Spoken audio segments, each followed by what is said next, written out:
to make sure that there was somebody else that was approving those, and that could either be the chair or the full board. We have sort of an item to talk about that at later in the meeting, but we thought we'd just bring it to the full board this time so that that full board has that option. So that's really kind of the exception from what we've brought to the board in the past with respect to financials. Yeah, I felt that the board needs to weigh in on these. We just see what they are. I've on other boards in this way, it's done to get more eyes on it, more input. I feel better that way too. So, on the balance sheet, you want to run through those? Do that one first. Yeah, well, I mean, the balance sheet doesn't, tell a great story, and we know the EMA GSA is struggling for funding. So and that's why the board approved submitting a request for additional contributions from the member agencies at the last meeting. But our current assets are, as of April 30th, we're 47,000.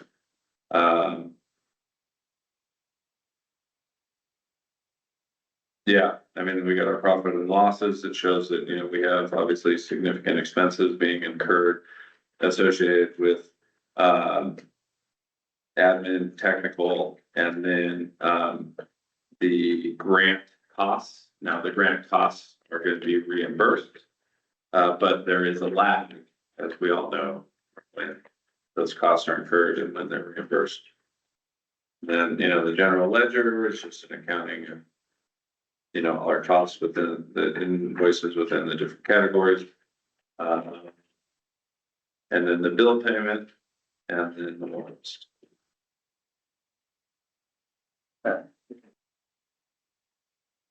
Any questions? Current balance sheet is what it is. Okay. And on the warrant list, any questions?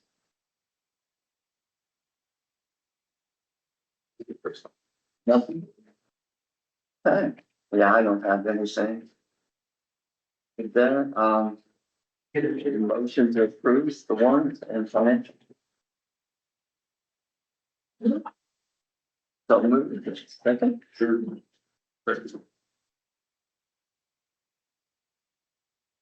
By Carl and second by. Or do you want to do the all in favor? You can do it. All in favor?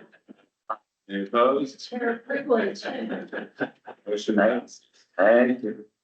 Good job. Okay, now we're moving to 4, informational items, 4A. New EMA GSA well permit approval. San Marcos County Environmental Health Services. Dan, you wanna? These look like the same ones we looked at. I believe so. Understanding is these were new permits that we received from county EHS. I don't have a lot of specific information, just talk about these permits, though. I would say that, we did review them, and we did notice in one of the permits that the description for the amount of water that was proposed to be pumped from the well was not filled in. Right. And so we reached out to county EHS as the board had requested that we kind of follow up on any sort of anomalous things that we see in the permit. And they indicated, we just got the response back that the box for greater than 10 acre feet should have, was the appropriate box to check, but in that permit. That made sense. I saw that. I think these are the word changes. Okay, we'll look at that. Yeah. One thing we found on the first one with, the Alamo Title. It says it's in the city of Solvang for water. It's really a ID1 test. Okay, Unfortunately, the post office lists that as a Solvang address. Oh, There's a lot of those around that are outside the city limits of the state. But they're listed with everything in Ballard, for instance, it's all a Solvang address. oh, yeah, yeah, valid. Okay. Don't ask me why. Dan, you know, on these two, now these well registrations, we, the EMA, have we started our database with the well registration? Are you entering these into our own database? the new well permits, we are, logging in the EMA database, yes. And have you, the con district, they've got some, have you gathered those information and put in our database? We gotta get a database of everything. How's that going? We have not initiated those efforts to compile the well information for the well inventory. But that's an initiative that's on our plate. to keep Okay, keeping us so, you know, focused. we want our around- own database. Yeah. You know, let's, okay. Hey, board, do you have any other questions on this? Public, any questions on the well permits? No? Okay. Very good. Go to item 5. Action item. Review and consider approval of the EMA GSA FY 25-26 budget. Okay. Dan, you want to go over Yeah, so at the last meeting, we presented the draft budget as well as the 5-year forecast. We, just for review and input, we wanted to bring just the budget back for fiscal year 25-26 for this meeting for the board's approval consideration. It's the same line items that we had shown at the last meeting and similar same line items for I think it's, in this case, for this year, it's the same line items that are in the rate study report. So no changes to what we looked at. There's no changes or intended for what you looked at last time. comment from the board? I took a Jim. Oh, but we discussed it in some detail Yeah. last time and. Yeah. You guys are good. Public comment, Mary. Yeah, just one question about, underneath the internal operation expenses, there's the executive director, and then just below that is the revenue generating fee program administration. And who is doing that? Is that also who's doing that?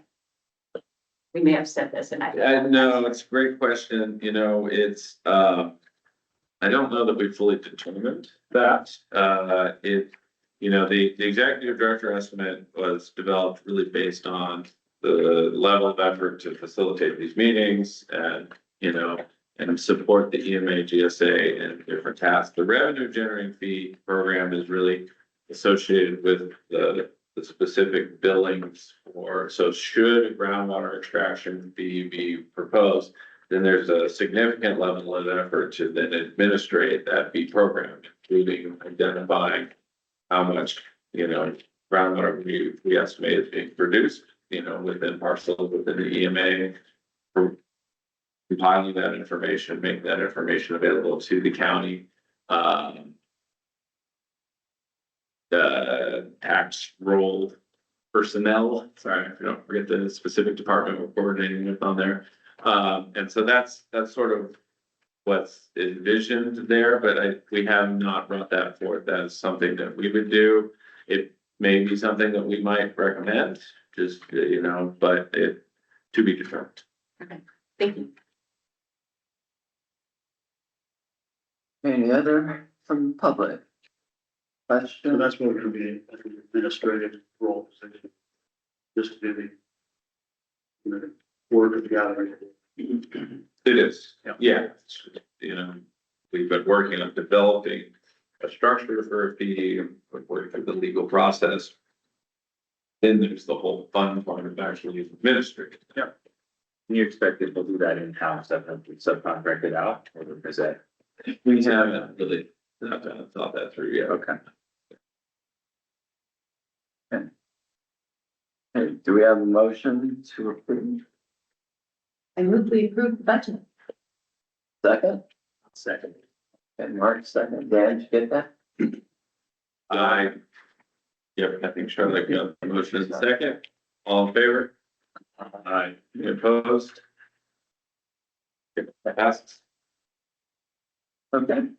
Let's move on to action item 5B. Consider receive verbal update on Prop 218 notice outreach, preparation of public hearing 26. Review and provide input to frequently asked questions. Documents regarding proposed groundwater extraction fee. And Yeah, so as the board obviously knows, at the last meeting, the board approved releasing the Prop 218 notice for an Eastern Management Area groundwater sustainability, groundwater extraction fee. That notice was, finalized and released to all of the property or partial owners within the Eastern Management Area jurisdiction, notifying them of the proposed fee. And so we received a number of calls and questions about, what is this fee and how does it apply to me? We, tried to address those via email, through verbal conversations, and then also through the development of a frequently asked questions document that is posted on the EMA's website. We really envision that this frequently asked questions document is a living document. So we wanted to get something up early with additional information, but as questions come in, that may or may not be covered in this document, we fully intend to update and add to the frequently asked questions document to kind of provide hopefully a comprehensive sort of resource around sort of some of the more detailed components of the groundwater extraction fee that may or may not have been able to be squeezed into that 4-page Prop 218 notice that went out. I mean, the other key component of the fee is the rate study report. So that is referenced in the notice. That is also a document that this board reviewed and approved. That is really the basis for the calculation of the fee. And so that is available on the website for people to review to get an understanding of, what are the costs. It's got great background information, but it also has the detailed information around what the specific costs of this fee is intended to cover. And that's mainly my component of this presentation. We wanted to have this as a standalone item on the agenda for the EMA GSA, because obviously there's a lot of talk in the community with the release of the Prop 218 notices, provides an opportunity for public comment here, and also provides an opportunity for the board to talk about any things that they're hearing from the community, ask questions that we can hopefully try to answer, and really just continue the dialogue around this, very important initiative for the GSA. So I've got. Sure, go ahead. So I've received a lot of questions and from the ag community, and one area that I think perhaps we can make a recommendation today and take action at the next meeting is that several would prefer not to have the satellite and put meters in place, but they've asked what meters are sanctioned, by this board and be used for that purpose, and we haven't done that. And it's a really good question, and I think we certainly want them to cooperate and do that. So I provided Dan with a list of 5 meters. We had someone come with meters, right? Yeah, and I got the meter, I got these 5 meters that are, some of them are set up they all meet the criteria that's in the well registration, document. The reason there's 5 is that different applications are better suited, for certain meters. And so, I'd like to recommend that list of 5, which Dan has, and that we consider those and let people know our intention would be to adopt those at the next meeting, because it's not on the agenda. We can't actually do it tonight. But, if anybody has a better idea, I think, some people are motivated to put their meters in place right now, and in the absence of us acting, they're calling, well, the installers of the meters asking them to find out which meter. And so I just jumped the gun and put 5 meters on the table. And Now, they have to meet certain standards, right? And as long as they meet the standards that, the state requires for this stuff, I think that's a good. Well, it looks almost their policy is if you have any meter that can be certified, they're fine for you to use your existing meter. But then if you're going to put in a new meter, we'd like you to use, your system of meters. And so the people are asking, seems to me like we should have recommended, but And, Makes sense. and then some of the meters, I don't know if I heard your first statement, but the evolution of these meters, they're like that meter on my electricity, the smart meter, it telecommunicates. Now, are these gonna be able to telecommunicate if we ever get to that stage, or would they have to stick another meter in, pull that by a new one? See what I'm getting at? these meters are not Smart. smart. Yeah. And the expense associated with these meters is, probably the entry level that we should be looking for. The evolution that's taken place in Oxnard and Camarillo is we had dumb meters that were later equipped with a camera that, takes a picture of the meter and sends it in on the 1st of every month. That might be a future generation, but, at this time, what's being contemplated is self-monitoring of the meters and sending that in. And so, there's also a grant writer that I talked to today that was going to look for, grant opportunities, to fund a portion. I think the county has a $500 fee, that per meter, but obviously these meters are, several $1,000s. And so she was going to search both, state, federal, basis for any ability to get grants associated with the meters. Now, with the 5 that you suggested here, I'd like Dan to review those with whatever you review with Dan to make certain they're all meet, the state will be good with it, and then get back to us next meeting, make sure that whatever is recommended meet those requirements. That's all I. So I would suggest we do something between now and the next meeting, because I'm getting phone calls from people. I got 2 people that said they're gonna call me tonight or tomorrow to figure out what we did with this. And so, Dan suggested we recommend these subject to his, proposal, so that we can at least tell people these have been recommended, they'll be acted on at the next meeting. I think it's an important, and I'm fine if that's the will of the board to wait till the next meeting, but.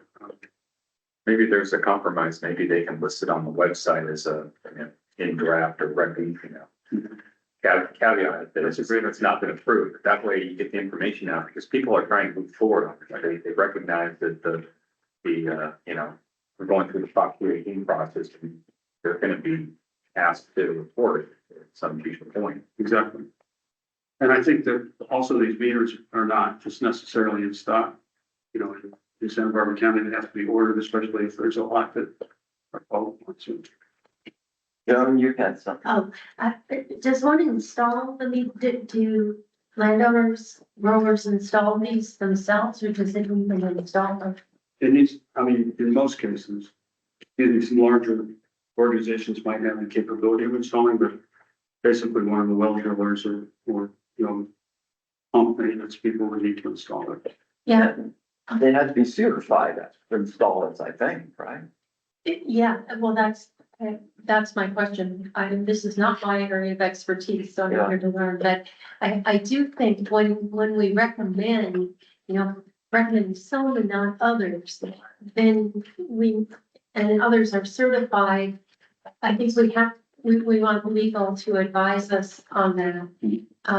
And, to the extent that we can favor local businesses, even if they're higher on the list, or we mention that they're locally based, or that, for me, that's a strong preference. And I guess our attorney may be online, but I think the trying to say these might be recommended, or we're entertaining these. I don't think we can make a recommendation today, because I think we could get ourselves in trouble. I'm curious also, you said that was almost as allowing certain existing meters to stay until they're replaced. Is that something we can do? I think so. I mean, we've already drafted off of San Antonio Basin on some of our forms and documents, so you probably actually have those in your possession currently. Yeah, so just for reference, we presented back in February a draft well metering ordinance, and metering and reporting ordinance. Just a draft, just get input from the board. It was largely based off, some of the ordinances were developed for the, Los Alamos, San Antonio Basin. And so when we've got questions, I pointed them to that draft, because it is, the board has not approved anything, so I'm very cautious to say, no, yes, do this, because the board, because you haven't approved it, but you did receive this draft ordinance. You did comment on it. One of the provisions of the draft ordinance, it was requiring meters with a level of accuracy within plus or minus 5%. I don't remember if we got comments that was not good enough or not, but so that's at least what we have to speak to, where the board has at least seen something relative to meters. And so Did we, in that draft, I don't recall, did we state existing meter, what it had to have to meet our needs? I'm sorry, yes, I didn't answer your question, actually. Yeah, so we did not, I believe, make any, there were no policy decisions made. It was just, hey, here's the draft. But I think that draft, I don't recall that it had those provisions included, that if you have a meter, you can use it. I think but I would have to review it. But I think we can bring this back, as early as next meeting and say, if the board's request, we're going to consider adoption of a well metering ordinance that will then specify what we need. And Address exactly what we need to meet the specs. and Within the legal requirement. Yeah. Yeah, so we can get direction to staff. We can't now really discuss and make decisions in great detail. We were in a county meeting, our county council was on the edge of her seat right now. But I really am in favor of what you're saying. How do we help people move as quickly as they can? And I'm also interested in terms of direction. If there's some way to characterize the meters, this works well in sand, or whatever the conditions are that would distinguish what kind of meter one would purchase. And then I think anticipating, we were talking about somebody taking a picture of their meter and submitting the picture, not having a camera on it, but just helping people. This is what we anticipate over a period of years, just so people don't invest a lot. Then, oh darn, I wish I would have done this. It would have been so much easier.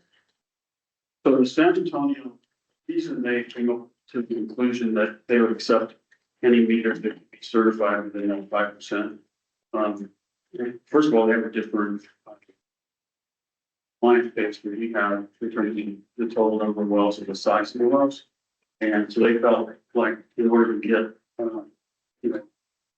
PD compliance, allowing people that already have a well that can be certified, to be grandfathered in. And it certainly seems logical, to do that, if you're not asking somebody to take out a meter and put in another one, especially since we don't have absolute favorites at this point. So I would be in favor of something like that. being thought of, when you're putting together the policy. And then I don't think the meters are reflective of sand or, I mean, hopefully none of the wells are pumping sand. But obviously some do, So what distinguishes meters? I'm not saying we have to discuss it now. I would just like, if we're gonna list them that we know meet the specs, if there's differences that are relevant to a choice which to buy other than price, that would be helpful if we could do it. yeah, in these five, the criteria was some that are on 1 inch line or 2 inch line. These meters are better for the small application. These meters are better for 4 to 6 inches, and these meters are better for 8 to 10. That was the thought behind the five.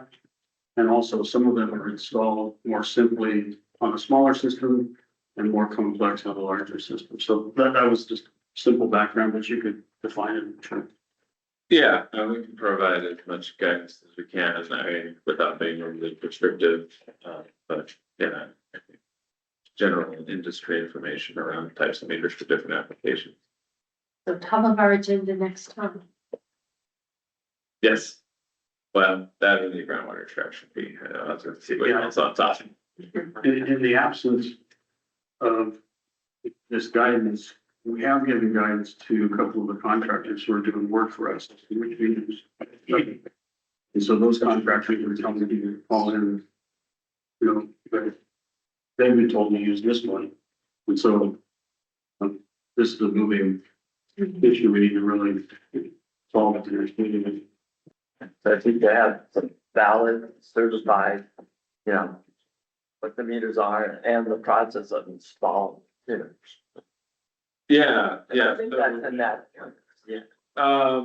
There's information, there are certain requirements. I mean, one of the primary requirements is around accuracy. Right, and a lot of times how it's installed impacts the accuracy, and so if you don't install it right, you're not gonna get the accuracy, and so, but yeah, just again, for reference, yeah, plus or minus 5% was in the draft ordinance. That's a starting point. The meter that we have installed as part of the Prop 68 grant was, I want to say, plus or minus less than 1%, so much more accurate than that meter standard. So, there are highly accurate meters out there. And so, I mean, and I guess from the GSA's perspective, when we're getting accurate readings of the amount of water that goes through the meter, that's what's important, for purposes of the managed groundwater. It raises just a procedural issue, how we put things on the agenda. And we certainly do it at the board, but if something comes up between a meeting, would Doug have said or called the chair and together say, could we have this on the agenda for next meeting? Great procedural question. We don't have defined guidance on how agenda items get set in the JPA, to my knowledge, and, we have not established a set of bylaws or rules and regulations that outline that. So, yes, I mean, if I understand it, the legal will tell me if I'm wrong. Yeah, at this point, if a board member wanted to agendize something, they could request that, and We do that at the city. yeah, and that's. But you have a certain, you have to. Not time. You have to publish it Yeah. before certain times, so there's some limits.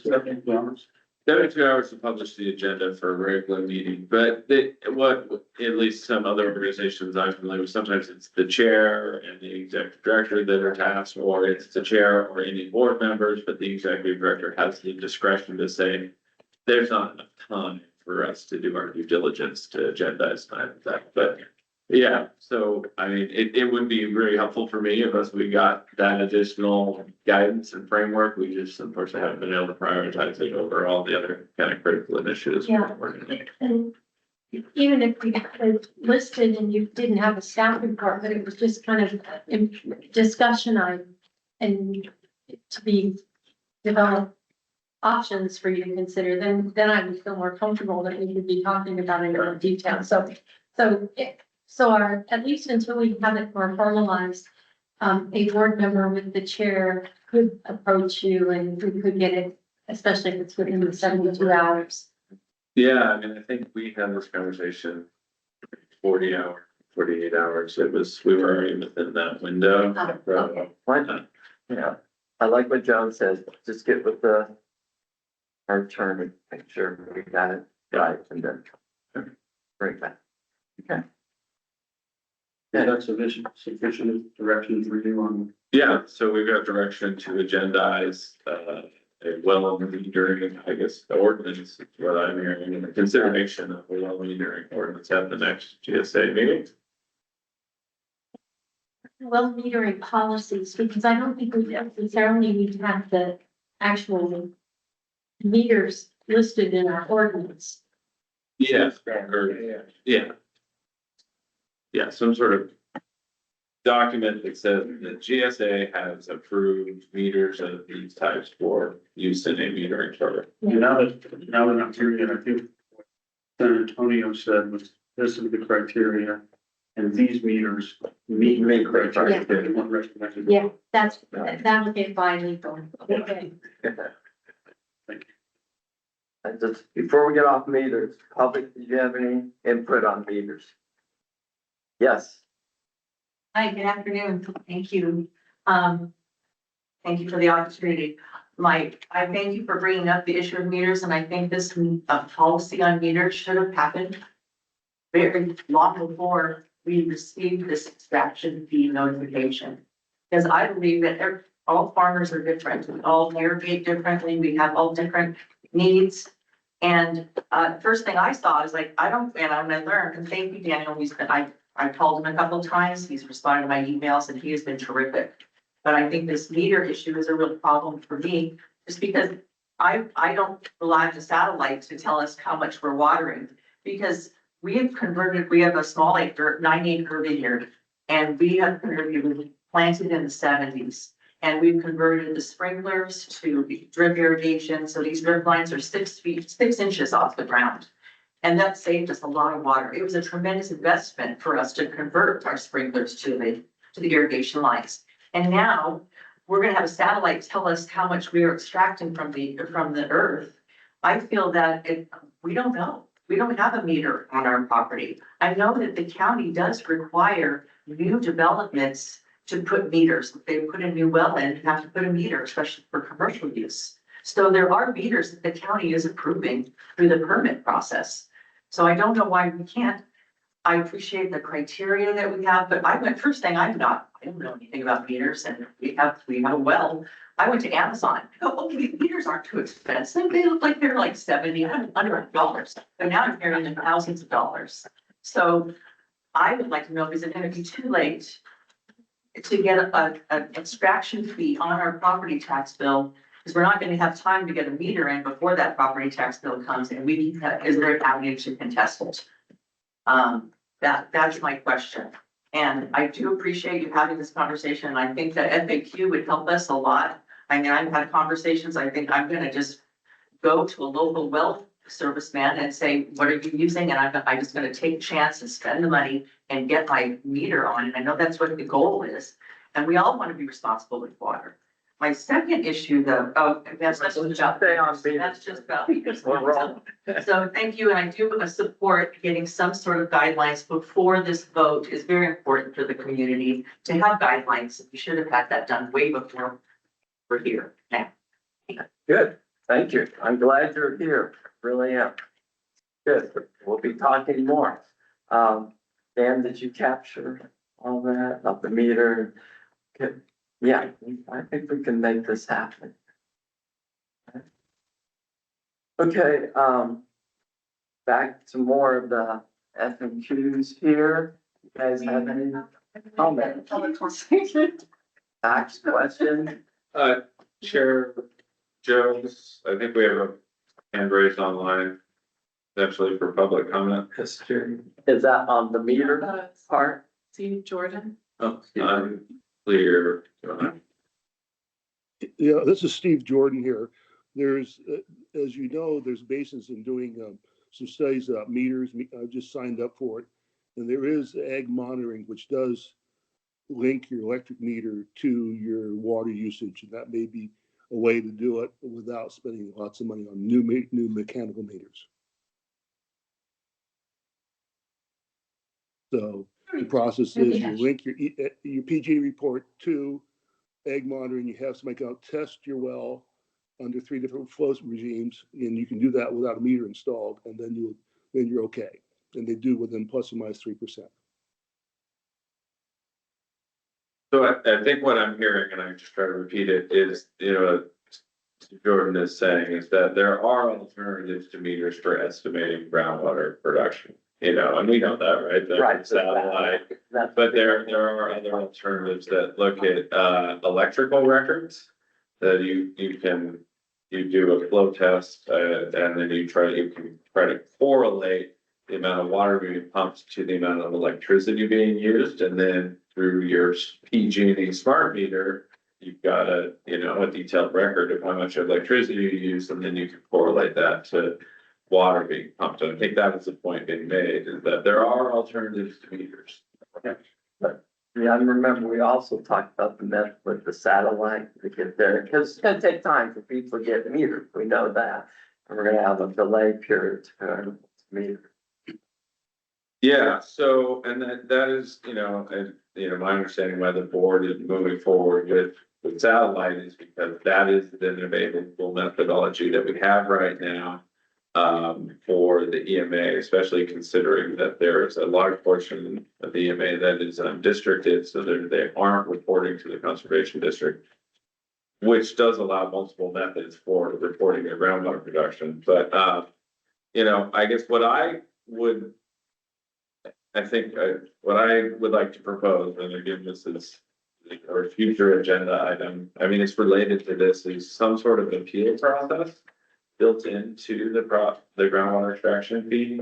We're moving forward in a methodology where we're, if the fee's adopted, then we would take estimates from satellites from the last year's water year and put those estimates and the associated fee on the county tax roll. But if somebody receives that tax bill and has better information on how much groundwater they use, like they already have meters, or they, or have some other reason why they would want to dispute that charge, I think it would be appropriate to have an appeal process built in where they could submit for that, hey, we dispute this charge on these grounds. And so therefore, that could come to the board or staff to review and then make a recommendation. Should we also have a time allotment where existing meters are acceptable or existing procedures are acceptable, for the next 2 years or 3 years, and then you have to go into something else? Yeah, you're definitely gonna need a phase-in period for a metering program. I think as Chair chose, it's gonna take time, and I need to have enough money, then I need to schedule it. Well, if everybody calls tomorrow and says I want a meter, the guy who installs the meter is gonna be backed up for a long period of time. So I want to say there was almost maybe a 2-year window in the draft ordinance, but you are going to want to give a significant amount of time for people to, be informed. Put that time frame for us also with this appeal process, blend it in there and bring that back to us. Yeah, so I think they're probably separate items, but yeah, the metering ordinance with some sort of time frame in there. You could want to see that get put in, and then an appeal process associated with groundwater extraction. I think that's good. Okay, going back to these facts and questions here, frequently asked questions. Okay, I've got some, but I want to hear from the other board members first. You guys have anything you want to add? Well, I had, how do I appeal my assessment as my first frequently asked question? So you might even just put something in there that we were exploring a process. So people will know they'll have that opportunity. The other thing that I didn't see here is if we don't do this, what happens? There you go. That's my consequences. Yeah, And I think that that's really important because we're not acting on our own to force people to do this. We're part of a larger structure and we're doing what the state has told us. We're kind of a creature of the state and so I think that that's really important. No, on that question, that was my number one. I call it state. And I'm in the Sigma. You go up there, call them, I got an answer back. And this is, I think, really important to have it in there. Consequences of the fee not going through. There's on their website for Sigma, they have a list what happens and it's just find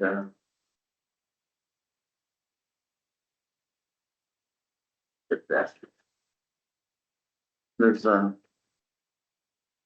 know you guys can't see this, but there's a list that's, I'll just read it off at the state. Says if you don't comply, the state will come in and they have actions, they'll intervene. And then there's a probation. They have a whole sequence that they're gonna go through, and there's a cost associated with all these sequences.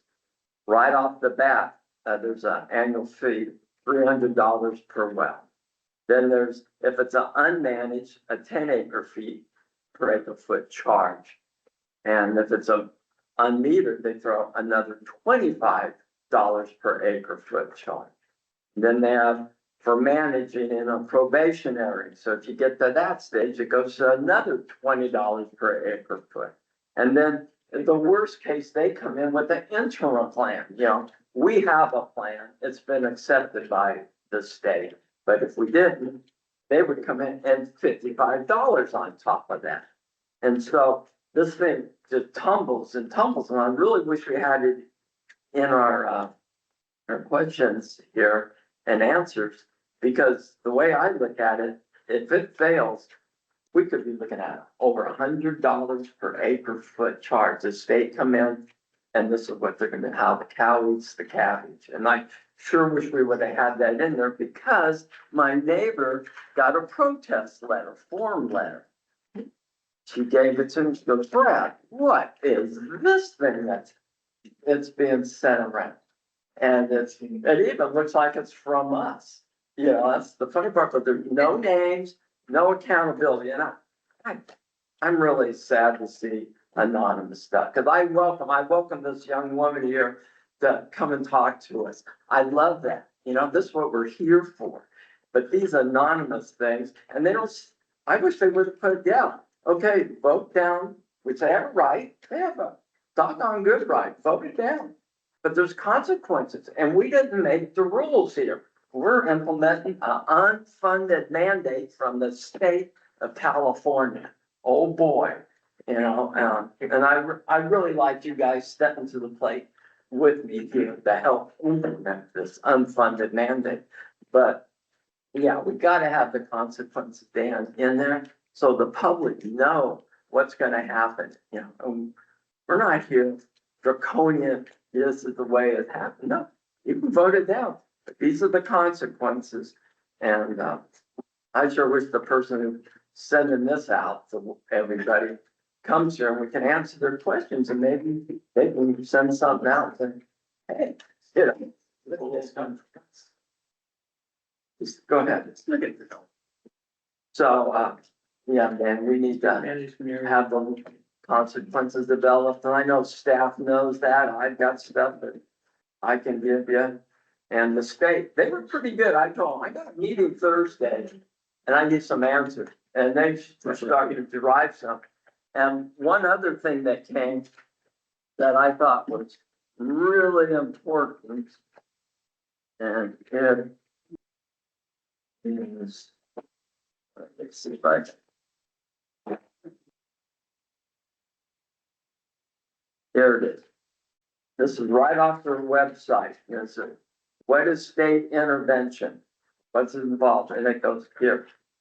To ensure groundwater resources are sustainably managed, Sigma gives the State Water Resource Control Board authority to protect groundwater resources through a process called state intervention when local agencies are unable or unwilling to sustainably manage their groundwater basin. State intervention is additional to local management. Okay, so our management, we come up to $39 per acre foot. They're gonna come in if theirs on top. So these are in addition, not or, either or. So I wish that information could get out. Dan, I think we need to have something so we can inform our public, because, yeah, we could throw $39 acre foot out and pay $100 an acre foot. I don't think too many people go for it. Sorry, guys. No, I'm really impressed, and I think that that's extremely helpful. And I think it would be really great if you would write, something for our local paper and sign it as the president of our board. Dan, there we go. We got work. Well, you go. How I delegate. Yeah, no, it'd be, and the same I wanted to get something from the state, so it looks like, hey, it's coming from the state. Well, you can cite that. Yeah. Sure. I appreciate your work on that. It's- Yeah. And they got back pretty quick, but, I know there's more in detail, but I was sure glad when I read this, it said blatantly right there in addition. So there's no if and about it. So maybe the attorney should know this stuff. I know in ID1, our attorney, he comes to us and has all this stuff lined out. They know it, and we know that there are severe consequences, but I don't think we articulated the why we're doing this in light of those consequences. And that case needs to be made. And I think maybe we need a letter to the editor. I would join, Councilmember Infante saying, this protest is really, did I go so far as to say fraudulent, misleading in the way that it's structured. Yeah, and People should know that. right, and I'm gonna associate that they weren't informed about. I just think it's that because I had to do a little digging to find this Yeah. and track through. So, I'm gonna go for that standpoint. It's just, So, we need an action because we can talk about things here, but it's not getting out. And misinformation is getting out or incomplete information. And that could be very divisive. And I think we have to be more, proactive in meeting that challenge. Dan, I'm almost certain between you and the staff we have come up with something. Yeah, but I think it has to be signed by, Right. the president of Right. EMA. Yeah, no, I have no problem. I want it written correctly and make sure the legal The stuff. elected chairman. Yeah, it shouldn't just be a staff person, it should be Right.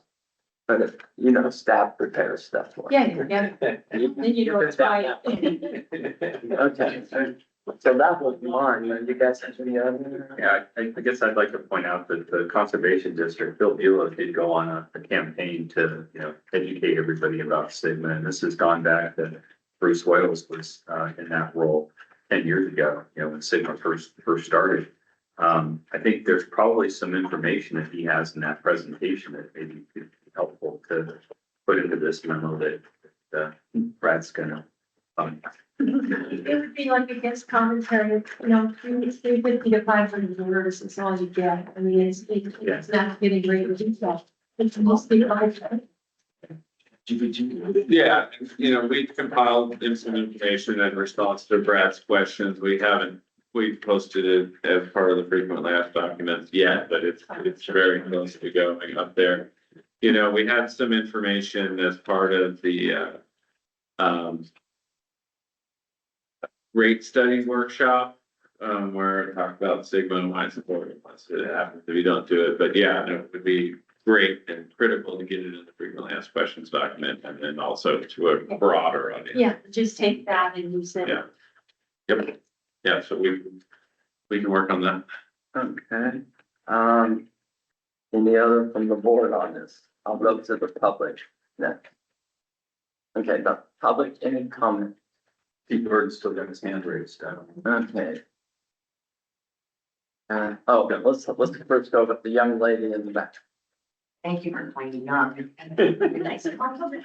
I just want to say that, protecting our water is a very worthy goal. But this whole Prop 18 process, I think it was the rollout of this flyer and the way that the hearing comes at the deadline of the protest. It just seemed like the process was just, I don't know, unfair for all of us. And when you say fee, it's really a tax. And then, it's another bureaucracy. And for me, the first red light that went off is like, where's this money gonna go? And how much are you gonna collect from the 6,000 customers? And Daniel was great at answering my questions. And so then I looked. But I think there's a lot of people that did not understand what that flyer was. It was so confusing. There was so much verbiage on that flyer and they stopped reading. And I kept reading. I read it over and over again. And then some people started posting on social media, what is this? What's this about? And I was interacting with the public on Nextdoor, on Facebook. That's me, Michelle. And then people started saying, well, I don't want this. I want to protest this.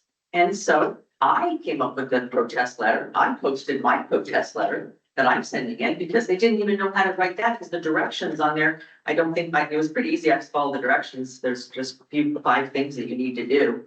And so you just submit a protest.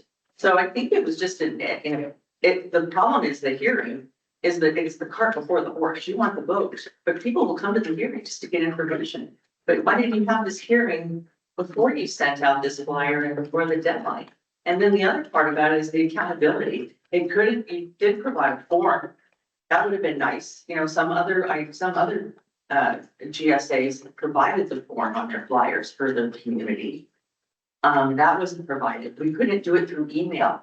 It all has to be through mail. And if you do nothing, then that's a yes vote.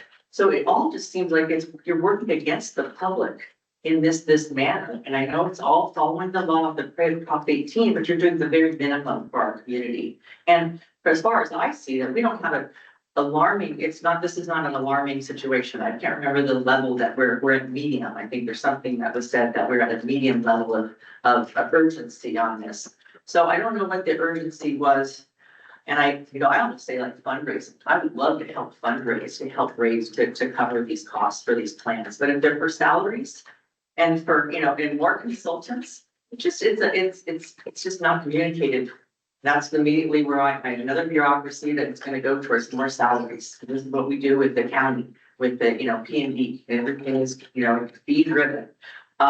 So I would say, and then the last part is just the chain of custody for these letters.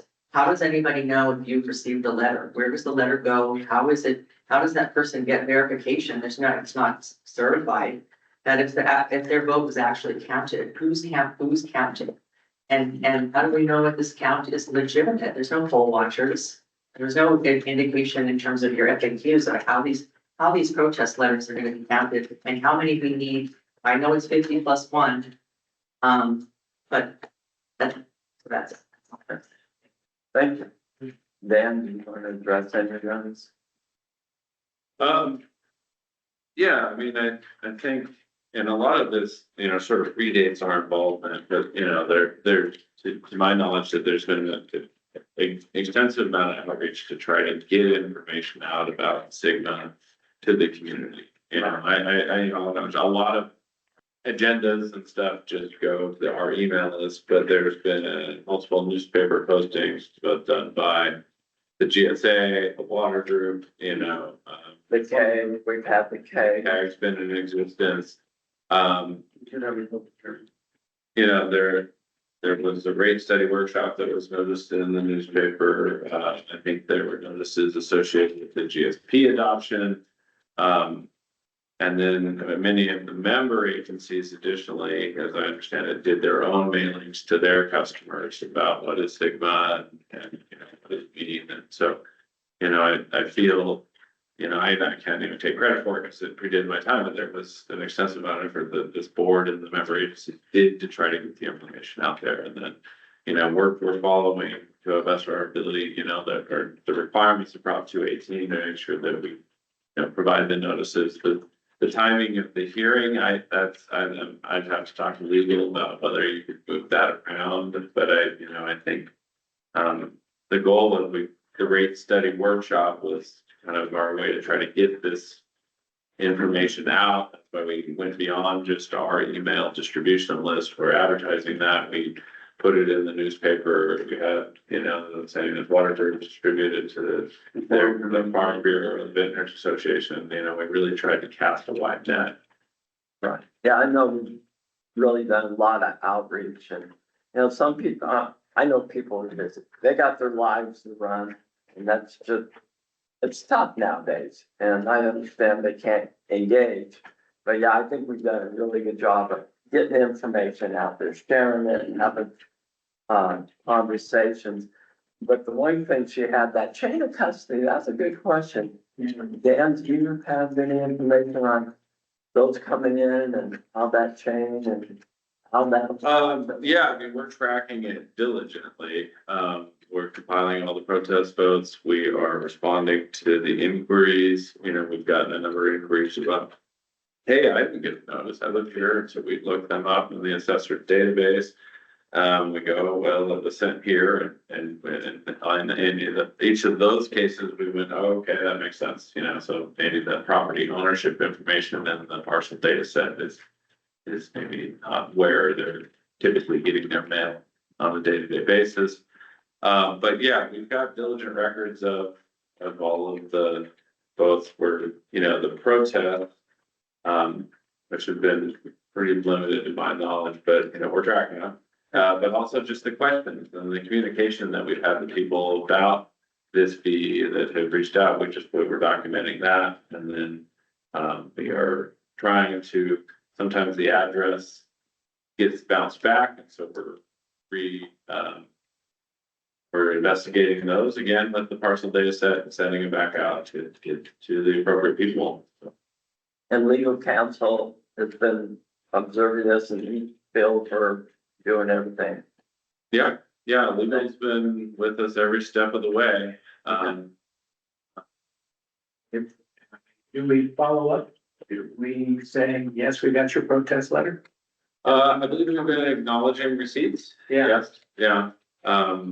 When we get email, well, yeah, no, we're acknowledging receipts. That's something we can do. Is send, cause we get the protest letters physically still through the PO box, but we could send out, a response that it was received, if that's something the board would like us to do.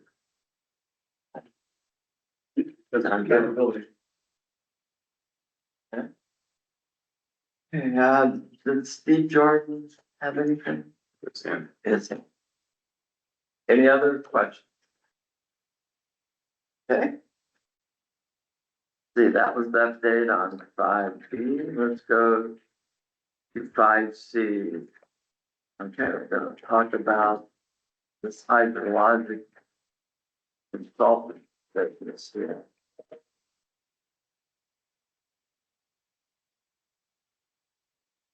And we're gonna leave that one.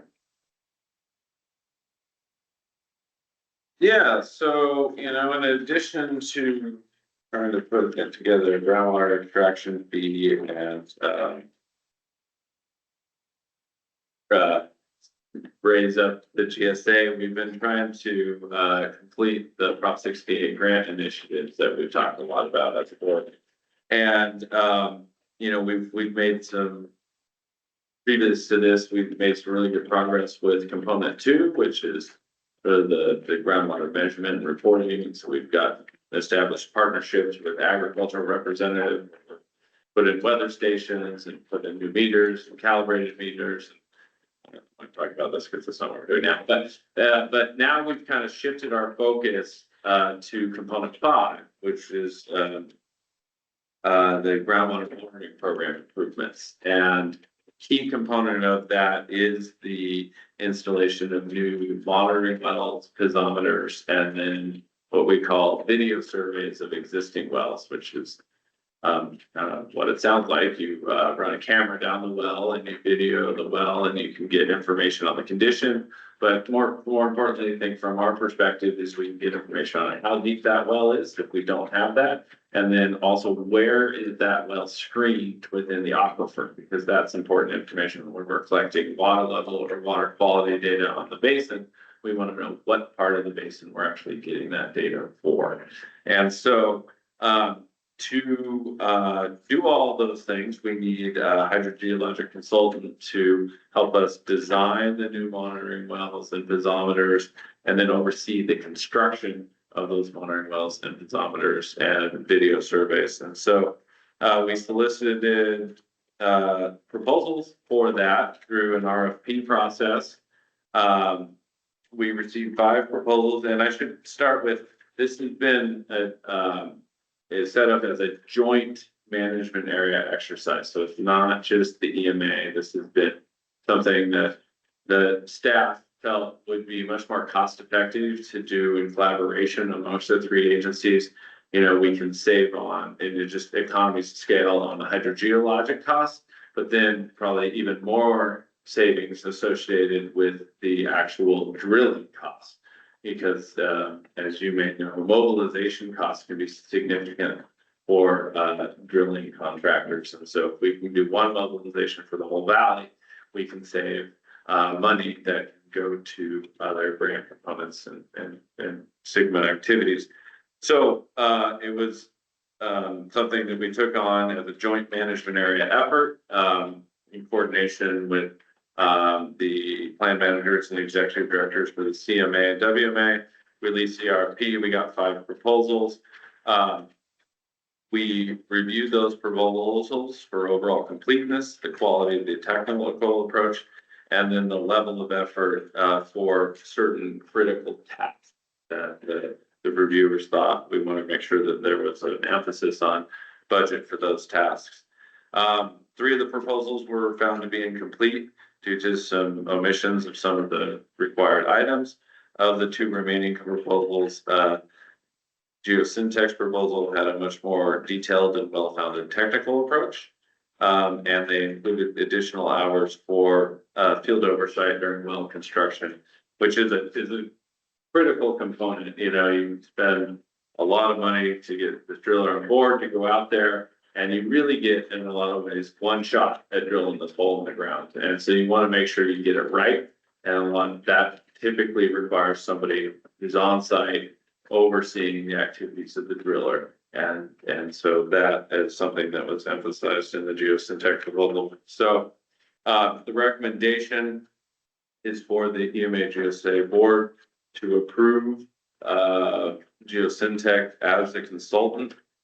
But because it's a joint management area initiative, we also need to approve collaborating with the other management areas for this. And so what's been proposed is that the central management area GSA would be the lead contracting agency, and that we would utilize the cost sharing agreement that we developed at the last joint management area basin meeting, and that we are currently utilizing to share costs amongst management areas for the action plan that we've also approved at that last joint meeting.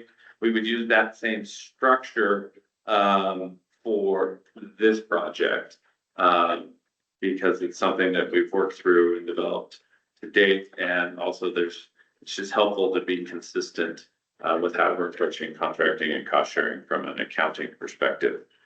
The only difference in that approach is that the action plan, we propose to split the costs a third, because it seems equitable. In this case, there's actually different scopes within the hydrogeo components for the different management areas. And, you know, for example, the EMA is the only management area that has installation of a piezometer as part of the scope. And so the other agencies don't. They have installation of stream gauges as part of their Prop 68.5 scope, but that's not part of the contract. That's a whole separate team of consultants doing that. And so the proposal is to share costs proportional to the work being done within each of the management areas. So we're proportioning costs and benefit. Is that like an hourly basis proportional, the time they spend that? Yeah, so we're gonna ask that the consultant track their costs relative to each management area. And to separate, some costs would likely be shared a third for sort of, general meetings or program management that apply across the board. But other costs like oversight of drilling, field time associated with specific activities and specific management areas would be proportioned to those specific management areas. Says in here, but not limited to permitting and mobilization. It should be 1/3 each, except not limited to that. So are we approving this contractor and the acceptance of this cost splitting of the other agencies? In essence, I think you're really approving, utilizing the cost share agreement for the CMA to enter into a professional services agreement with this contractor. So yes, you're approving them. I just switched the order on you. Has the WMA weighed in on it yet? The WMA has not. Their meeting is scheduled for next week. The CMA did weigh in on it on Monday, I believe. Right. And generally approved the concept, but wanted to see that the other management areas would approve. And then, as I understand, they're gonna bring it back for formal approval. Here's another little question on the management. Refresh me, because there was $100,000 given for administration in the Western management area for this grant stuff. Why wouldn't the Western use that 100,000 that's in the grant for administrating that? Has that been researched and talked about? It has not come up in the discussions that I have had relative to this, so that's something that's a data gap in mind that I need to look into and Yeah, understand. because the money's allocated, the way I understand it, for just that work, doing that. There's $100,000 there already. That's a good. Yeah. That's a chunk. So that's one. I've got one. Okay. Dan, when I kind of read through this, I was kind of hoping I would see like a matrix that would kind of go through your criteria that you've listed here and show, which were sat, which were not sat in terms of the 5 contractors that proposed to do the work. Is there a little extra level of detail maybe that you have that was put into the memo that kind of shows that, just so we could be comfortable? Because it seems like, there's 5 that fit on it, but here's the answer. And I want to see the path that you used to get to why you discounted maybe some of the other bidders. Yeah, we do have that additional level of detail. As you obviously can see, it's not in the agenda packet, but we could bring back that additional analysis. As that would be helpful. Yeah, that would be, I'd like to see, like, EKI was the second, the other one that was qualified, but I don't personally. Well, read the cover letter and I was confused right off the bat. Cover letter, I thought it sounds like the conservation district has got a project going and we've got our project and it's gonna be combined. And that's and then I'm seeing the conservation district as the lead. I was really confused on what in the heck's happening here. And so if I'm confused reading their cover letter, do they know the work they're doing? They're doing it for us, not for the conservation district. And, that was my first question. And then how's the contract read? You know, I hope Conservation District is not making all the shots. That's what we hired you to be in charge of that, making decisions. Yeah, for the EMA, but I think that's probably referring to the CMA and the contract that they would use the conservation district to either go between in this case. Yeah, so the structure as proposed, consistent with the action plan, is that, you know, the CMA, and so, and I'll admit, I should have included an example of the professional services agreement that goes along with the cost share agreement, so that's an omission on my end. There's one lead agency, and in this case, it was proposed to be the CMA, for, well, two primary reasons. One, it's consistent with the last time it went through hiring a consultant who would do work for the three management areas. And then the logic for why we chose them last time was they were in a better cash flow position than the other management areas. But yeah, so there is a contract with the consultant with the CMA. That contract then has references to the cost share agreement where there are protections for the EMA or with respect to potential cost overruns, and also the language that speaks to the proportional share of costs tied to the work being done in the respective management areas. Yeah, why the conservation district is listed as the prime, I don't know. I mean, the RFP went out from Bill Bulow, you know, and it's just, he was the one who sent it out. And so maybe that was part of the confusion, that it went out from Bill through his conservation district email address, which is, I mean, how we normally conduct business. And, you know, it's not heard that we're not. Well, they need to know, and clarity needs to be happening, and the contract needs to be clear. Yeah. Yeah, I mean, I was going, what the heck is going on with this? So that caught my eye. And then, yeah, what's this? Okay, the geotech, I kind of looked at this. Oh, before I get to the spreadsheet, there's this, they have their certificate of liability insurance. One of my counterparts on the board said, look at the dates. They're all passed. Those things aren't valid. The insurance policy isn't valid anymore. It went defunct April 1st, 2025. So see, these little things, kind of nail it down. Okay, so that's that one. But now let's go to this. I mean, I did not catch the date on the certificate of liability. In their defense, it was turned in before April 1st. So it was probably valid. Yeah. I know, but it's just one of those things. Okay, now I'm looking at the spreadsheet. What's the total cost gonna be for this?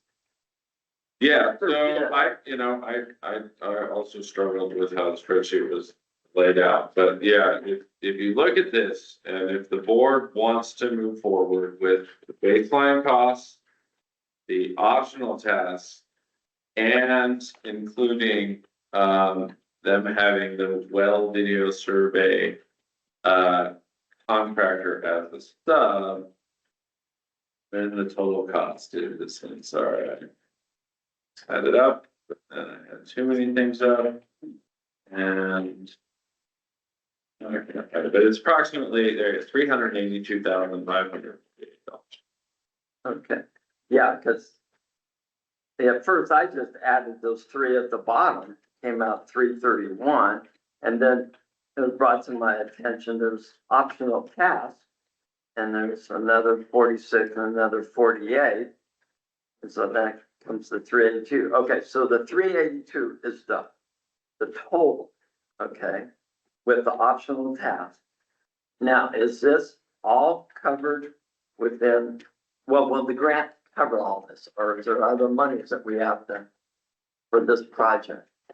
Yeah, so I mean, the grant has set aside for the EMA specifically, $411,000 for It's $401,000, if you take out the 10,000 for updating the monitoring networks, which I think it's not included in the scope.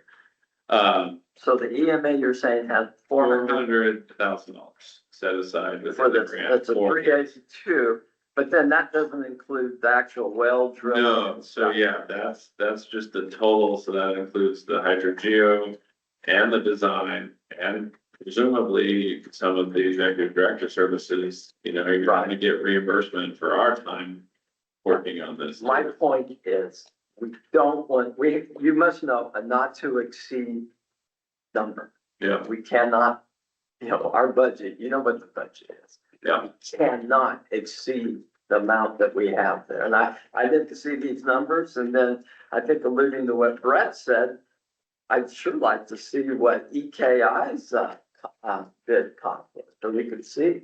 Not that I don't trust your judgment, but I sure like to see that stuff. So it's just reiterating, all of these get part of the reimbursement. yes, all these costs are intended to be in the reimbursement.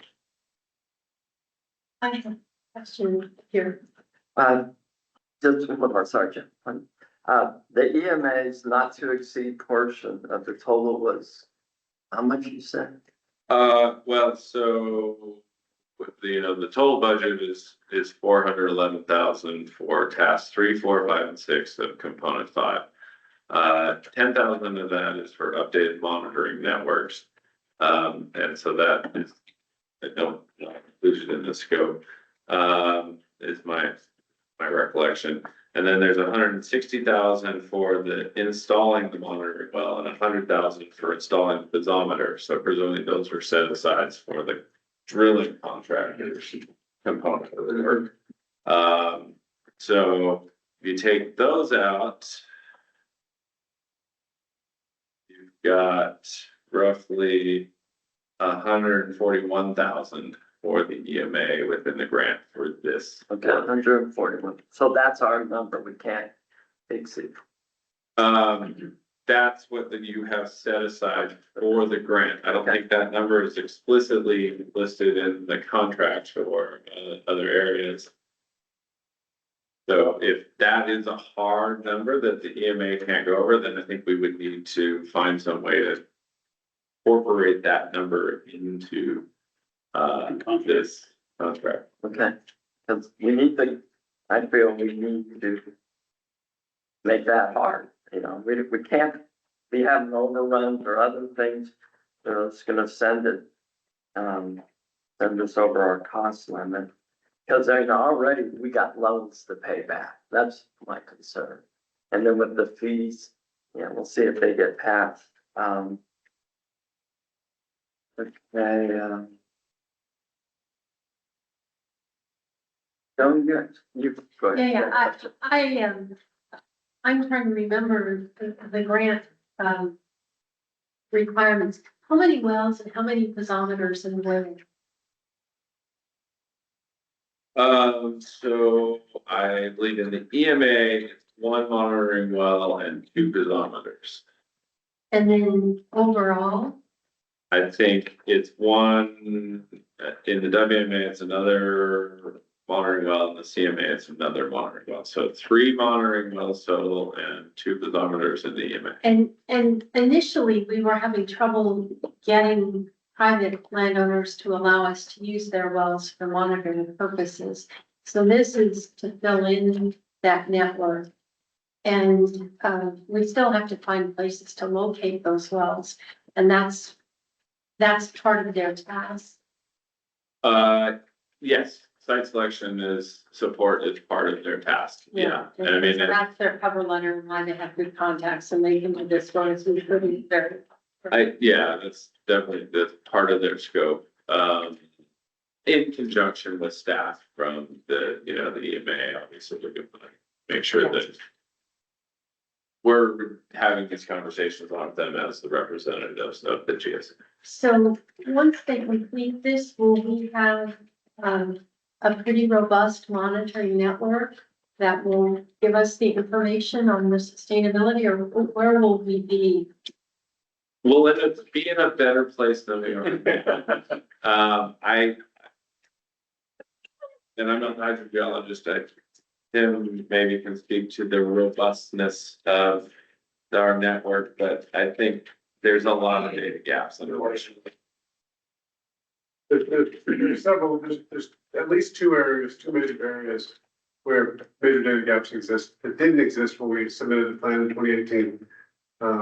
There's a series of wells, Happy Canyon and along with shared border with San Antonio Basin that have wells that are no longer monitored. So yeah, a couple data gaps, some significant areas. The area off to the These east, wells have fallen out of our network. yeah, the owners have no longer allowed the county who does the monitoring to access those wells.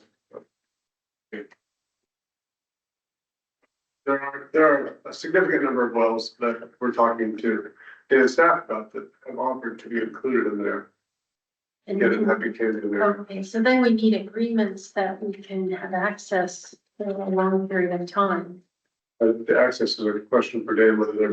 Yeah, so that needs to be part of this, so they don't fall out too.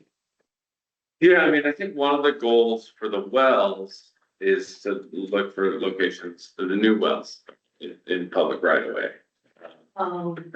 But one of the challenges is I think it's gonna be more on the piezometer side, because they need to be, they're located near, in surface water features and so likely that's gonna require cooperation from private landowners to put those where the GSP identified they would be most beneficial. Did have a trick? Well, luckily we have a great board, really good at outreaching to property owners and helping them, requesting their participation. Okay, you guys have any more? We're gonna ask for the backup conclusion or changes to the contract and address this at the next meeting. Right, that's what it sounds like. And then Is there any sense of urgency on this? There's essential urgency on everything we're doing, unfortunately, but it's my understanding that this is going back to the CMAs at their next meeting, which I assume is similarly timed to our next meeting. So if we want to bring this back, we can do that. now, the contract hasn't been written yet, right?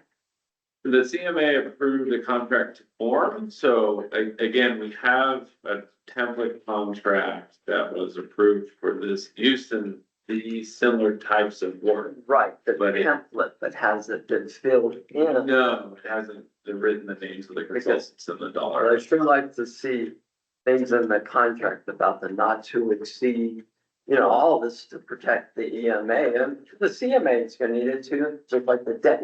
All three should have that in there. And, yeah, and then our attorney, I hope he's involved in this thing. Yeah. The attorney is one of the draft. template. Okay. Yeah, so we will see the contract for the next meeting. Yeah, so we can include the professional services contract. It's not for the EMA to execute, but Yeah. under the current proposal, so we should have a copy of it. You can see how it references the cost share agreement. And then like our monies that are there from the grant will be in there, are not to exceed for these projects. It's all written out. Yeah, so we can, right now we're taking a proposal and a template contract, and it sounds like we'd like to see it further developed through more grant. Right. So yeah, we'll do I that. highly recommend that you talk to our staff people and they will give you advice and help and sort of make it. Yeah, they've been incredibly helpful along this journey. Board, any more questions here before I go to public? Seeing none public, anything out there? Mary? So the 382,000, that is for all three management areas. This is not just for the east. Correct. That was good to know. That's a good clarification. If that didn't come through, yes. So, obviously, since we have one well and two piezometers, we're gonna need more than 30% or 33.3%. of this. Yeah, that breakdown would be skewed to more of the costs being in the EMA. Exactly. Right, so we'd be more State. 40. Yeah, I haven't done that breakdown, but we'll do that as part of. So Brad, just a FYI, so the 382,000 times 45% or divided by 40%, I don't know, but is 172,000. So that's over the 141, so. Yeah. Good point, Larry.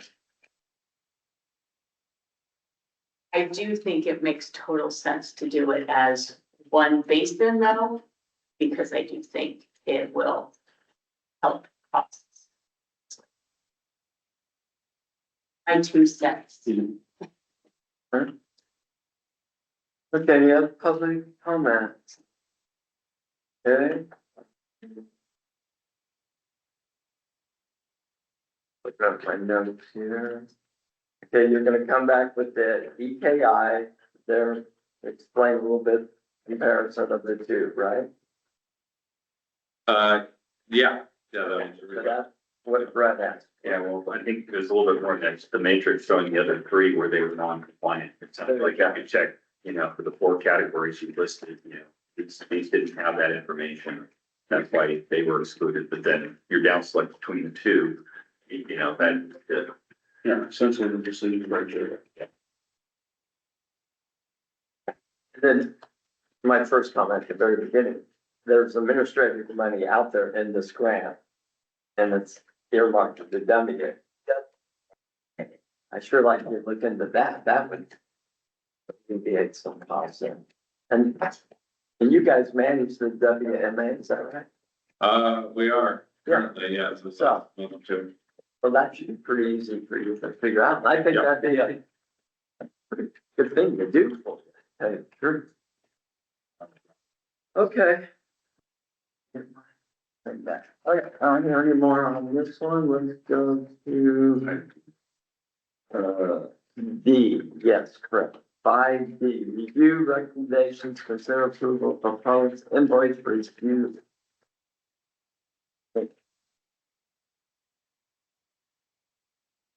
Hey, Dan, you wanna lead us on this?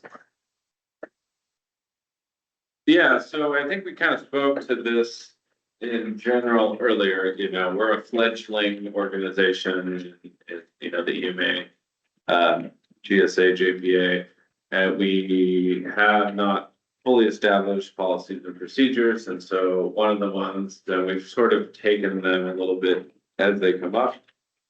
Not the ideal approach. Ideally, we take start with a comprehensive set of rules and regulations and then work through that with the board and then adopt it and work within that. And then we're definitely going to do that. It's just we haven't had the time to prioritize that effort yet. But one of the items that's come up is it'd be good to have a formally established policy or set of procedures for how we review and process invoices or, transparency and checks and balances. And so we've proposed a system for how that could be done. That's just one way how it can be approached. We're definitely open to input from the board on other approaches. This is just an approach we're familiar with in another groundwater basin that we manage. And so I'll walk through that, and then I can also talk about the other approach. Well, and then we'll let the board provide input. But ultimately, it's just great to get some guidance on whatever the board wants to do as we move forward. So the proposed approach is that for invoices within budget for fully executed contract services. So a proposal's been brought to the board has approved the proposal and the associated budget. That, once that work begins and the contractor consultant invoices, if they invoice for work that's within the approved budget and it's within the approved scope, then the executive director could approve that, send it to the bookkeeper for processing.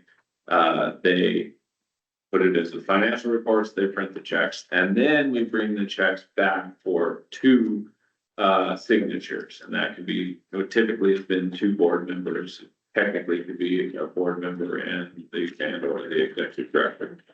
So there's, so that's for all invoices except for the executive director invoices. So executive director invoices, Before you go. yes, Okay, so if there's any overruns, they'll go back yes, to the board whole for approval. yes, out of scope, out over budget, Okay. those would go back to the full board for approval. Okay, Executive director invoices, not appropriate for us to approve our own invoices, so we would propose that the chair review and approve those invoices before being sent to the bookkeeper processing for payment. Then brought back for, again, two signatures by board members. And similar rules apply, that's only for in scope, in budget services. If anything would be outside of that, then it would be brought to the full board for their approval. So that's one approach. The other approach that we can do is all invoices before they get processed and put into the financials and printed for signature, come to the board as part of the warrant list. Nothing gets approved, nothing gets sent forward for processing without full board approval. And so that's sort of the other alternative, is that full board approves everything and then it gets processed and then it comes back for signature. I think pros and cons, the first process is more expedient. We're able to, as invoices come in, process them, review them, get them sent off for signature. The chair also similarly can do that for the executive director services, and we don't have to wait for a board meeting to then get full board approval. And, I think in normal times, that's less of an issue. I mean, it's just your accounts receivable is a little bit longer, but no big deal. While we're in this Prop 68 grant period and we're trying to get invoices turned around quickly and submitted to DWR, I can see that delaying cash flow a little bit. So that's, I guess that's a pro for the executive director or chair approval process on for the full board. For the full board approval invoices, and hopefully they're following this, is everybody gets to see it before it gets sent for processing and payment. And so there's that full transparency the full board can ask. Now, even in the other situation, all of the costs still get included in your financials. I mean, so there's full transparency over everything. It's just whether or not the full board wants to see every invoice before it gets moved, gets picked. Thank you. So yeah, those are the options and I'm sure there's others, but those are two options that we see it. Glad to take whatever direction for us. Doug had the first question. Yeah, so I just would add, if the chair is not available, the vice chair can have second authority. Correction. That's been things on. Did you catch that, Dan? Like in addition to that, the In case if the I'm chair is not unavailable. available, then the vice chair or the treasurer could. Yeah, I mean, that would add some additional. As long as we got the transparency, I think the either points with regard to the Prop 68 reimbursement or value. Any public input on? Yeah. My only thought was, the first method, like Dan pointed out, is more expedient. As things get matured, I know there's been an effort in the past that we meet this with this board once a quarter. And that would be the ideal situation. Have all these other ones are special meetings. So if you're only meeting once a quarter, that means you're only paying bills every 3 months. There are occasionally terms, particularly when you start getting construction or bigger costs, that you might be able to negotiate terms with the contractor. 2% discount, just pays it in 10 days, those kinds of things. So I think the more expedient method would be the best one you're looking for. Thanks, thank that. Is this, you wanted a vote, right? Consider approval. Bruce, Okay, I'll make a motion. make a motion. Make a motion. I make a motion that we adopt first option that you described and as our modus operandi going forward. Second, Yeah. Favor? Aye. Any opposed? Motion passes. Okay, now we're moving on. 5E. Yeah, so 5E, receive citizen advisory group membership applications and provide direction to staff on how to proceed. So the board with Carl in February, we learned that there may be some members not interested in continuing to participate in the CAG. So to fill these positions, the board directed staff to solicit new members. We sent out a notice via the EMA GSA website and interested parties email list. And invited people to apply. And we were lucky enough to get 3 great applications. From the Garrett Gamashi, Brian Macy, and Henry Grimm. There's applications are included in your agenda packet. Also in the agenda packet is a summary of the existing CAG members. And so we only had 1 CAG member that had ultimately requested to no longer be involved. That's Elizabeth Farnham.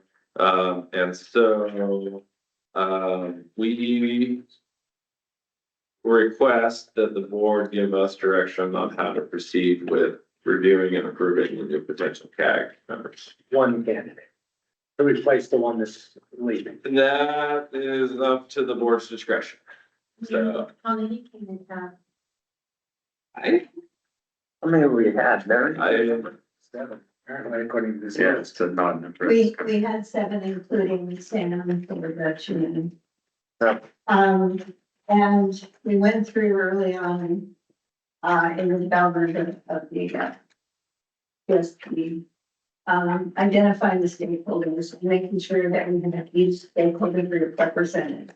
And so now we have no domestic well owner on the CAG because of Elizabeth's resignation. So I think with my experience being in that group for this 2019, I believe it was, we need to represent the domestic well owners, and we need to get that.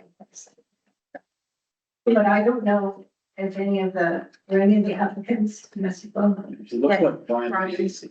Okay, Yeah, Brian. Yeah, and Henry Grimm says, to this chat. so another point I made, I've been to some of the, CAG appointments and not all the CAG members attend all of those. Maybe you guys could confirm that they don't attend all the meetings. So I'd be in favor of more than less, just so that we have a broad group of people. I know, Kevin Merrill is sometimes out of town, and I think, Jackson's not been to too many of them, is that right? So Doug, if And we it had it, came to everybody participated initially. yeah, And I think as the effort went on and the amount of time we were being called upon to provide recommendations and involve voting, when that sort of quieted down after the GSP was done, I think some people did stop attending, but not everybody, except for Elizabeth, has re-upped. So I think, I would expect that they would start attending. but And I think it would be worthwhile making sure that they will be there before we replace them. yeah, I mean, that's great. I know tonight we have a, recommendation to make on how to move forward. Why not accept all 3? And we just go from 7 to 9 then, and we have more participation and we cover all the different categories that people want to make sure that the CAG represents. except that heavily distributes the decisions to agriculture. Like 6 out of 8, something like that. But that's it, we can only go with two, The fill only, out the only applications. one here currently that's vineyards is every barrel. Yeah, Kevin's a vintner, right? Yeah. Isn't Tim a vintner? She was a Mutual. mutual water. He's, and then Mary's rancher, Also, I did one person. the CJ, recreation, did you call him? Vacation home, We call them a lot of things. yeah. And That, the funny and thing, he doesn't really pull from the basin. It's a river guy. He's a river guy. Yeah, he is a river guy. and then Sam's, the tribe. Right. We have to do Sam. This guy, Sam came to the last meeting. Yes, he said he was participating. Was I there?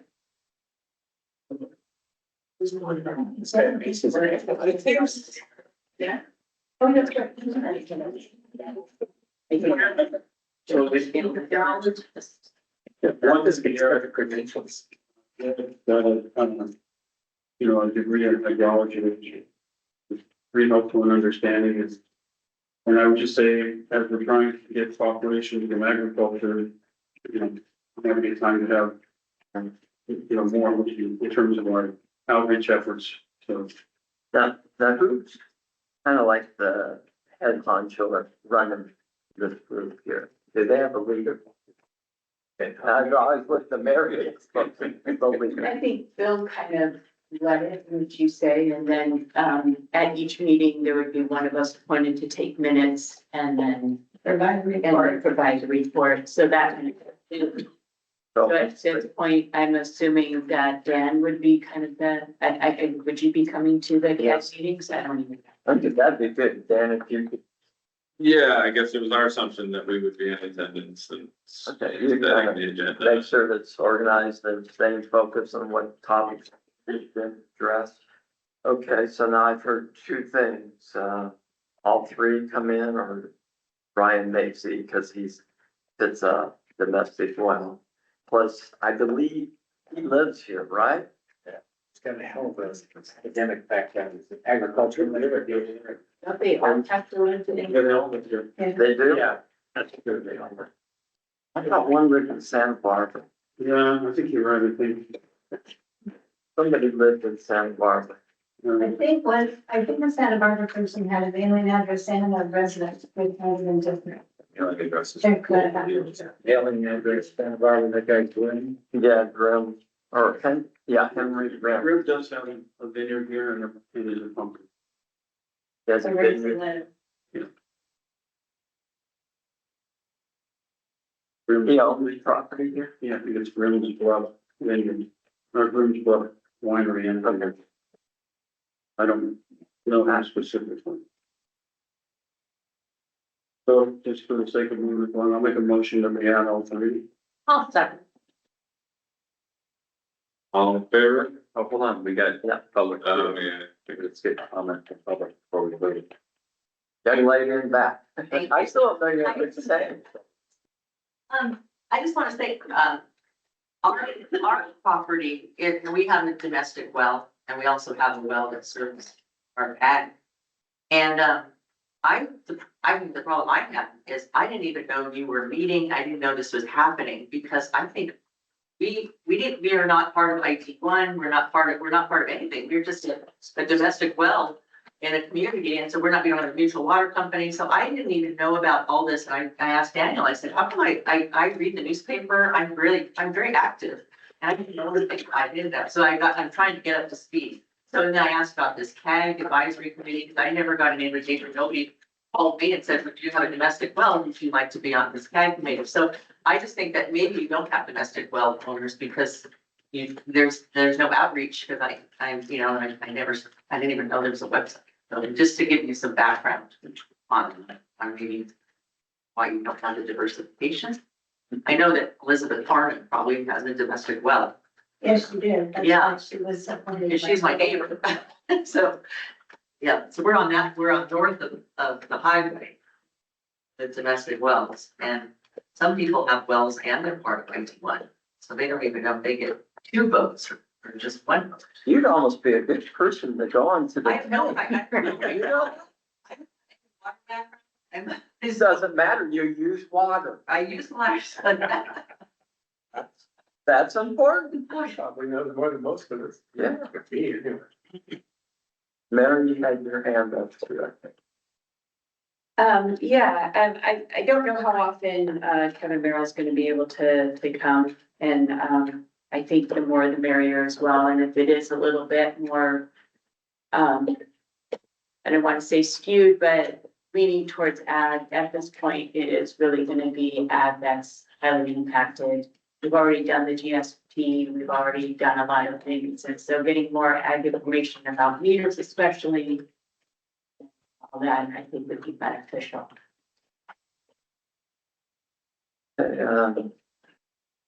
So that was, if we did that, that was pretty up to 9, right?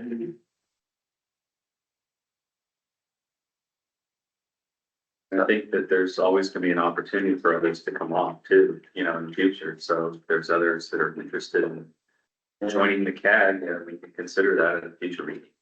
And if we have someone that's really adamant with domestic well and wants to get on, you could probably go to 10. It's not like we vote or anything. It's just more It's advisory. Yeah, it's Yeah. advisory. That's true. Did we hear the young lady wants to get on this? Good enough. It's tough to go. Okay, did your application in? Get with that guy. I'd love to have you. That'd be good. Okay, so we're ready to go back to the, I think we have to have a vote. There's a motion and a second. Yeah. So. You got it. wait for it. Did you ask me to say, Steve? somebody, You have a question? Well, my comment is the CAG is advisory. And if you feel as a minority member that the industry group is overriding you, you are more than welcome to make a minority report. We want to hear diverse points of view. It's not a majority vote on this. They're also open to meetings. Anybody can attend. okay, so now back to the questions. Motion and second, all in favor? Aye. Any opposed? And the young lady's gonna put her application in right after this meeting. Okay, where are we now? Okay, number 6. Consider date time, next regular meeting, our special meeting. Dan? Just notice, the next joint engineering meeting has been canceled, the one scheduled for June 6th, the driver there wasn't any super pressing joint engineering items to justify meetings, plus we've all got a lot on our plates with these groundwater extraction fees, so stay focused on that. Speaking of groundwater extraction fees, the public hearing and EMA GSA board meeting for the consideration of the adoption is scheduled for June 26th at 4 p.m. in this room. And then we have a regularly scheduled meeting for July 24th. Yeah. That I think I can make. I hope that's the calendar, but, and then the next regular scheduled joint meeting would be in September. That sounds good, but if for some reason you're not gonna make 24, I want you there. summer vacation season, I think I leave on the yeah. Yeah. I mean, Hold on, guys. That's something. So I just need to notify you, there's been a board meeting on the 26th, I will be out of the country, and I'm not dodging that meeting, Mary is what I'm hoping to do about it. Well, sir. Okay. So, yeah, I'll try to attend it if I can. Thanks for letting us know. Yeah, I didn't want you. Yeah, great. Yeah, I know. Okay, Item 7, Board of Director reports, request for future agenda items. Anything else other than loaded down? Future agenda items at the end, include the meetings in 2 hours like this, it's pretty. Good. Okay, hearing none, adjourn. Thank you. Good job, guys. Oh, yeah.